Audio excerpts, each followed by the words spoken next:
मतलब एक मिथ्या है कि मतलब एक झूठ है जो प्रचार करा जाता है कि प्रॉफिट मोहम्मद ने अपने गुलामों को आजाद कर दिया था। ये भी एक बहुत बड़ा झूठ है। प्रॉफिट मोहम्मद के कोई 40 के आसपास गुलाम थे, उनमें से सिर्फ उन्होंने 2 को आजाद करा था। बाकी 38 गुलाम उन्होंने कभी आजाद नहीं करे, बाकी 38 हमेशा उन्होंने गुलाम बनाकर ही रखे। जी। जी। ये तो मैं तो इसकी ये बात कर कहना थोड़ा के मतलब। जी ये जी कहना जी। के ये कहना के इस्लाम ने स्लेवरी को यानी बैन कर दिया, तो ये इसका कोई टेक्स्ट हमें कुरान से या मोहम्मद साहब की बात से नहीं मिलता है कि ठीक है आज से, अब पहले से होता आ रहा था इसके लिए हम भी फॉलो कर रहे थे, अब आज से बंद, ऐसा कुछ क्लियर कट कुछ नहीं मिलता नहीं नहीं है ये बहुत। और नहीं ये नहीं। इस झूठ को जो खास तौर के जो इस्लामिक एपोलोजेटिक्स होते हैं, स्पीकर्स होते हैं, वो इस चीज को झूठ फैलाते हैं कि इस्लाम ने स्लेवरी को बैन किया या बंद करवाया। ये बिल्कुल गलत बात है। ये बिल्कुल झूठा है। और मतलब ये तो झूठा है। और एक और झूठ वो बोलते हैं कि मतलब अच्छे कंडीशन में कर दिया स्लेवरी को, यानी स्लेव्स के पास बिल्कुल राइट्स नहीं थे, स्लेव्स को हम्म। राइट दे दिए। तो जब मतलब इस चीज को डिफेंड नहीं कर पाते वो गुलामी को, कि हम्म। मतलब इस मतलब जुटला नहीं पाते, तो वो कहते हैं कि स्लेव्स को उन्होंने काफी राइट्स दिए हैं। बराबर। तो ये वाली आवाज आ रही है आपको? हाँ हाँ, आ रही है, आप बोलते जाइए। हाँ, तो मैं कह रहा था कि ये वाली जो बात है वो भी बिल्कुल झूठ है। क्योंकि हम्म। जब हम कुरान पढ़ेंगे, Quran chapter number 4 verse number 92, तो उसमें दे रखा है कि अगर कोई मुस्लिम किसी दूसरे मुस्लिम को मार दे हम्म। अनइंटेंशनली, तो उसकी पनिशमेंट ये होती है कि वो उसको एक मुस्लिम गुलाम को आजाद करवाना पड़ेगा, नहीं तो 2 महीने का उसे हम्म। रोजा रखना पड़ेगा। तो इससे हम्म। हमें ये पता लगता है, पहली चीज तो ये पता लगती है कि गुलाम आजाद कराना एक पनिशमेंट के जैसा है। हम्म। आप मेरी बात को समझ रहे हैं ना, बराबर। मैं क्या कह रहा हूँ? जी जी। यानी अगर कोई अनइंटेंशनली मार देता है किसी एक मुसलमान किसी दूसरे मुसलमान को, तो ये हम्म। पनिशमेंट है, पनिशमेंट गुलाम को छोड़ना। और वो भी मुस्लिम हाँ। गुलाम होना चाहिए, ये वाला पॉइंट भी आप नोट करना। ये आपको मिलेगा जी कुरान चैप्टर नंबर 4 वर्स नंबर 92 में। जी। जी, तो चाहिए तो इस मैं पढ़ और भी देता हूँ। काफी सारे। मैं पढ़ देता हूँ जी चाहिए जी तो। जी, ये देखिए, मैं अरबी टेक्स्ट भी पढ़ देता हूँ और उसका जो हिंदी अनुवाद है, अनुवाद ही बोलती है ना ट्रांसलेशन को, जी अनुवाद। जी जी वो भी मैं पढ़ देता हूँ। देखिए, सूरा 4 जो है उसका नाम निसा है, उसमें अल्लाह फरमाते हैं, वमा कान लिमुमिनिन अन यक़तुला मुमिनन इल्ला खतआ वमन क़तल मुमिनन खतअन फतहरीरु रक़बतिन मुमिनतिन वदियतुन मुसल्लमतुन इला अहलिही इल्ला अन यस्सद्दक़ू फ़इन कान मिन क़ौमिन अदुव्विन लकुम वहुव मुमिनुन फतहरीरु रक़बतिन मुमिना। अब देखिए, ये मैंने अरबी पढ़ा। अब इसका जो अनुवाद है, किसी मुसलमान के लिए जायज नहीं कि किसी मुसलमान का कत्ल कर दे, लेकिन चूक से हो जाए यानी गलती से हो जाए तो और बात है।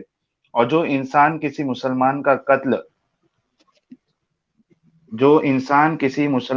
कत्ल चूक से कर दे, तो उस पर एक मुसलमान गुलाम, हाँ, आपने जो पॉइंट बताया था, या दासी आजाद करना जी और मकतूल के रिश्तेदारों को खून की कीमत देना है। यही आप बता रहे थे जी ना? जी। मैं यही कह रहा था, तो यानी ये एक पनिशमेंट है, आप इस बात को समझ रहे हैं? गुलाम आजाद जी करना यानी पनिशमेंट। जी। तो इससे तो यही पता लग रहा है ना कि वो तो इनकरेज कर रहे हैं स्लेवरी को, उसको हम्म। मतलब उसको डिस्करेज नहीं कर रहे, उसको इनकरेज कर रहे हैं। ये एक पनिशमेंट है, और वो भी एक मुस्लिम गुलाम, यानी नॉन मुस्लिम गुलाम को तो तब भी नहीं छोड़ना। हाँ। ये सब हमें कुरान से मिलता है। और मतलब आप सही बुखारी देखेंगे, बुक नंबर 24 हदीस नंबर 542, तो उसमें है कि घोड़ों पे और गुलामों पे कोई टैक्स नहीं होता। जो हम्म। घोड़े होते हैं, आवाज आ रही है आपको? हाँ हाँ, आ रही है, आप बोलते जाइए।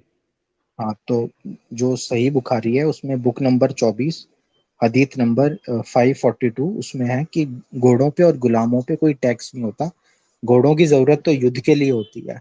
तो मतलब टैक्स हाँ एक्सेम्पशन दे रखा है। जो टैक्स एक्सेम्पशन होता है वो किसी चीज को जब हम प्रमोट करना चाहते हैं तब देते हैं टैक्स एक्सेम्पशन। जैसे आप सबको बराबर। पता होगा कि जो स्कूल होते हैं, एजुकेशनल इंस्टीट्यूशन होते हैं, चैरिटेबल इंस्टीट्यूशन होते हैं, एनजीओ होते हैं, ये टैक्स एक्सेम्प्ट हम्म। होते हैं।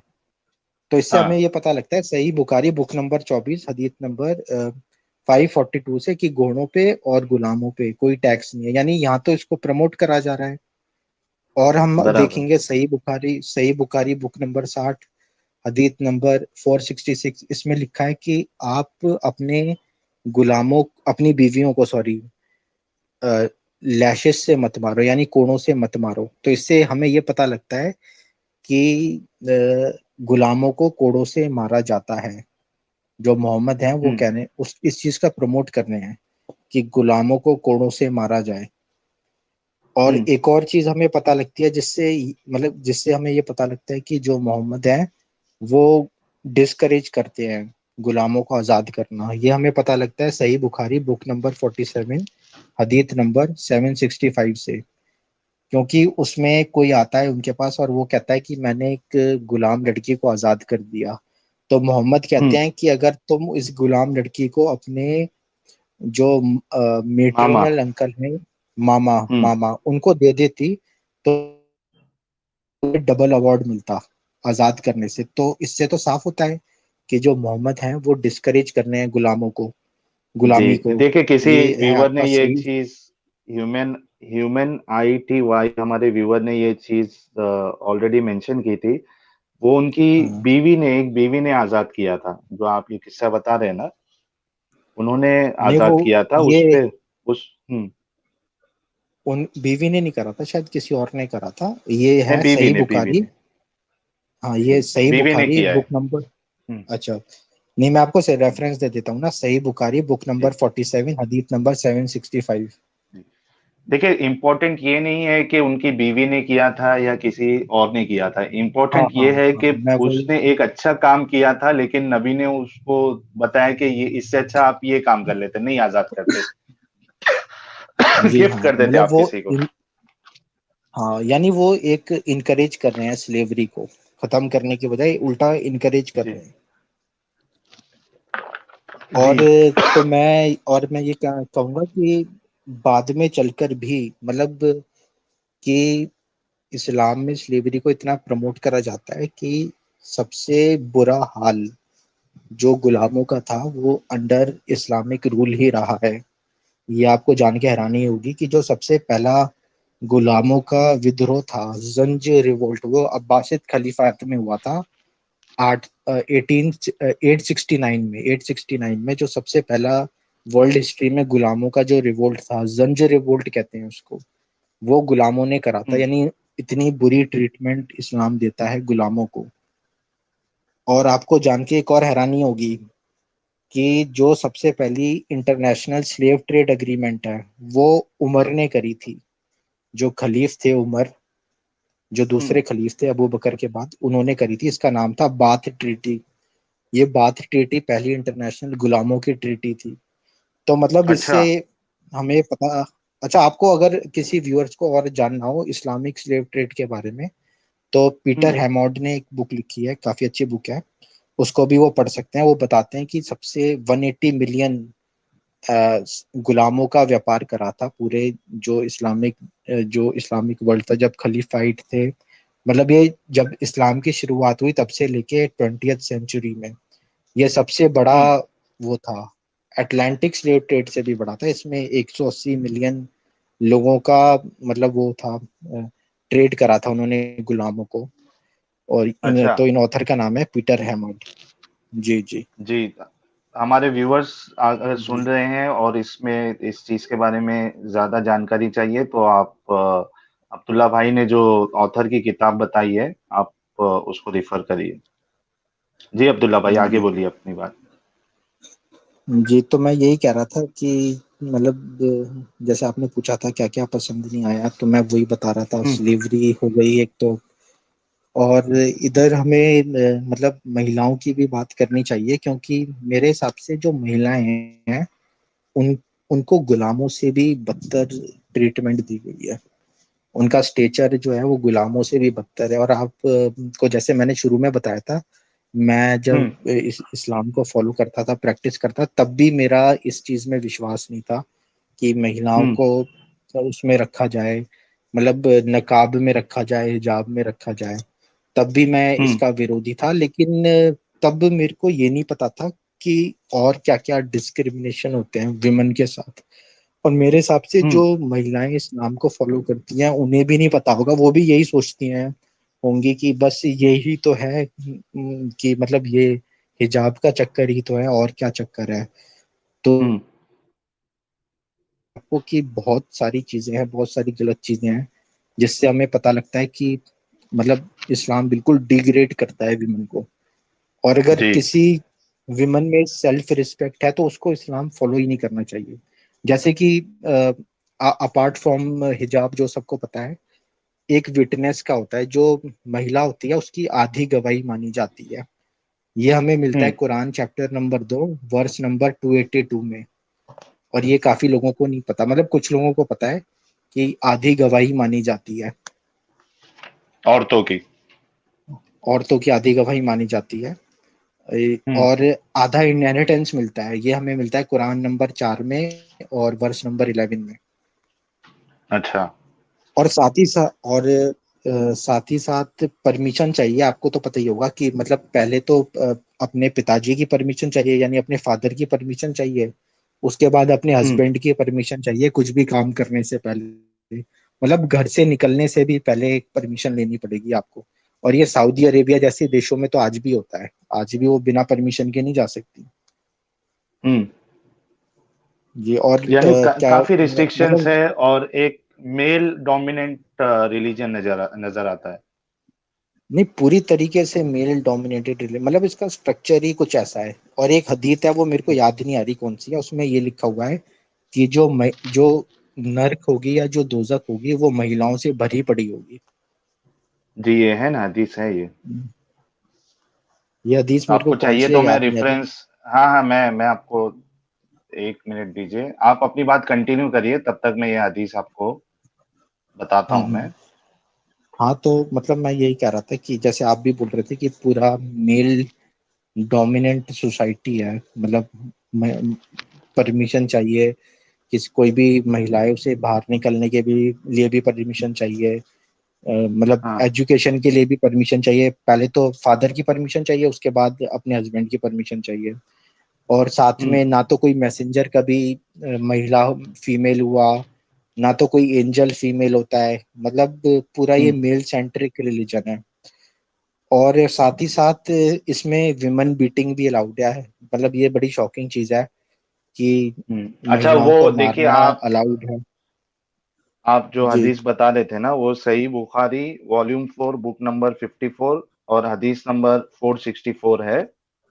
जो आपने बताया ना कि जी जी, जहन्नम महिलाएं में जो है भरी वो पड़ी होंगी। औरतों की महिलाएं, तादाद हाँ ज्यादा हाँ होगी। देखिए, इसमें है हाँ। Narrated Imran bin Husain, the prophet said, I looked at paradise and found poor people forming the majority of its inhabitants, and I looked at hell. ठीक है, अब जहन्नम की बात हो रही है। I looked at hell and saw that the majority of its inhabitants were women. जी जी। अच्छा। ये अच्छा, देखिए कितनी इसी शॉकिंग चीज है। बुखारी में, इसी सही बुखारी में इसकी वजह भी बताई गई है कि वो क्यों ज्यादा जहन्नम में जाएगी। अब अच्छा। देखिए, जी, सही बुखारी वॉल्यूम 1 बुक नंबर 2 और हदीस नंबर 28 है। The prophet said, I was shown the hellfire and that the majority of its dwellers were women who were ungrateful. ठीक है। It was asked, do they disbelieve in Allah or are they ungrateful to Allah? He replied, यानी नबी ने कहा, they are ungrateful to their husbands and are ungrateful for the favors and the good charitable deeds done to them. If you have always been good to one of them, and then she sees something in you not of her liking, she will say, I have never received any good from you. यानी ये है कि वो उनके साथ जो अच्छाई की जाती है उसको मानती नहीं है, वो उसमें से मतलब वो कुछ ना कुछ नाशुक्रा होती है। कमियां, ना शुक्रगुजार होती है, वो उसमें से कमियां निकाल देती है, हम्म, वो अपने हस्बैंड की बात नहीं मानती है। इसके लिए मतलब जहन्नम को भर दिया जाएगा, इसकी सजा मतलब जी ऐसी कि जी जी चलते रहो। बड़ी अजीब बात लगती है ये जी सब। जी। बहुत अजीब बात, बेकार की बात बिल्कुल। अगर और कोई उसमें फीमेल मतलब मुस्लिम जी व्यूअर है तो वो, आप इस इन बातों को आप गौर करिए। यानी आप जिस नबी को आप अपनी जान से ज्यादा मोहब्बत कर रहे हो, वो आपके बारे में कैसी बातें कर रहे हैं। जी जी। और उसमें विमेन बीटिंग भी है, ये तो मतलब पता नहीं होगा शायद लोगों को, या पता होगा। ये आपको मिलता है Quran chapter number 4 verse number 34 में। जी। अच्छा, आप कंटिन्यू मतलब तो करने से पहले, मतलब ये बहुत हमारी सारी चीजें। व्यूअर है, हमारी व्यूअर आयशा अहमद है, उन्होंने 100 रुपीज का कंट्रीब्यूशन किया है, सुपर स्टिकर भेजा है। थैंक यू आयशा जी। बाकी लोगों से भी रिक्वेस्ट है कि अगर वो केपेबल है तो फिनेंशियली भी हमारे चैनल को सपोर्ट करिए। जी अब्दुल्ला भाई बोलिए। जी हाँ, तो मैं मतलब ये कहते हैं कि विमेन बीटिंग भी अलाउड है, और उसमें चाइल्ड मैरिज भी होती है, आपको तो पता ही होगा क्योंकि प्रॉफिट मोहम्मद ने करा जी था। तो जी। मतलब चाइल्ड मतलब ये होता है कि मतलब उसमें एक एक झूठ वो बोलते हैं मेहर का, कि मतलब वुमन को भी राइट दे रखे हैं। जैसे मेहर है हम्म तो मतलब वो आदमी को देना होता है औरत को। तो इसमें ये होता है कि जो पैसे वाले शेख होते हैं वो 50-50 साल के होते हैं, और वो ये मेहर देके वो छोटी छोटी लड़कियों के साथ शादी कर लेते हैं। तो ये मेरे को तो एक तरीके से वो लग रहा है, मतलब किसी को खरीदने का, महिलाओं को खरीदने का लीगल मेथड लग रहा है मेरे को तो ये। हाँ, पैसे दो और ज्यादा ये, और खरीद लो। हाँ पैसे दो और खरीद लो, ये मेरे को कोई पॉजिटिव चीज नहीं लग रही। और ये चाइल्ड मैरिज के साथ रिलेटेड है, क्योंकि जो ये 50-50 60-60 साल के बुढ़े शेख होते हैं वो यही यही करते हैं, वो गरीब लोगों की लड़कियों को ये मेहर देके या ये पैसे देके खरीद लेते हैं, उनसे शादी कर लेते हैं। तो ये हम्म। कितना बड़ा एक सोशल ईवल है। बराबर। जी। सही है आपकी और बात। जैसे आप बात कर रहे थे प्रॉफिट मोहम्मद ने क्या क्या गलत चीजें बोली महिलाओं के बारे में, एक और चीज मैं हम्म आपको बताता हूँ। उन्होंने बोला कि कोई देश कोई देश जिसकी रूलर यानी जिसका शासक कोई महिला हो, वो कभी सफल हो ही नहीं सकती, ऐसा प्रॉफिट मोहम्मद हम्म ने बोला था। ये उन्होंने बोला था सही बुखारी बुक नंबर 88 हदीस नंबर 219 में। हम्म। तो यानी इससे पता लगता है वो डिस्करेज कर रहे हैं वुमेन को लीडरशिप रोल लेने के लिए।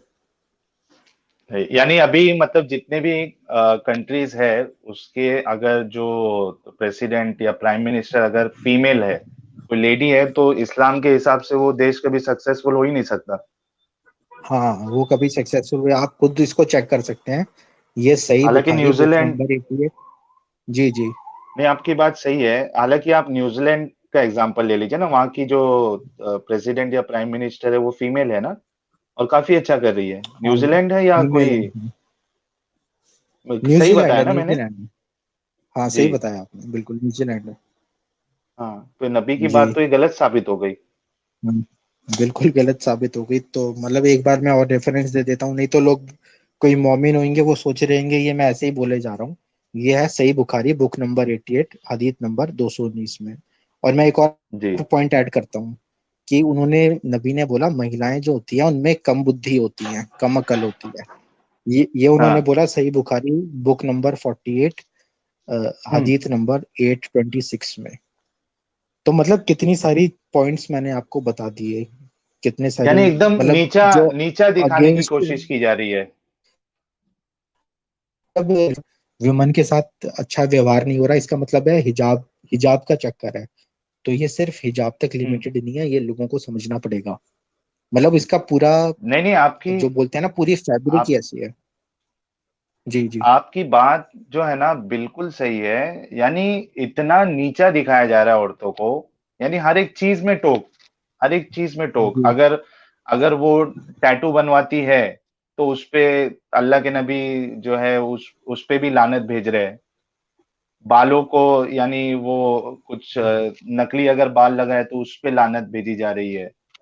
मतलब हर तरीके से, खास करके जब हम औरतों के बारे में देखते हैं इस्लाम में, तो जी एक जो नॉर्मल इंसान होगा उसको तो ये सब चीजें लगेगी कि हमको नीचा दिखाया जा रहा है। पर अनफॉर्चुनेटली ऐसा होता है कि मुसलमान जो काफी कई सारी अक्सर मुसलमान औरतें होती है, वो ये जानने के बावजूद भी इसको गलत नहीं मानती है। सबसे बड़ा दुख इस बात का है।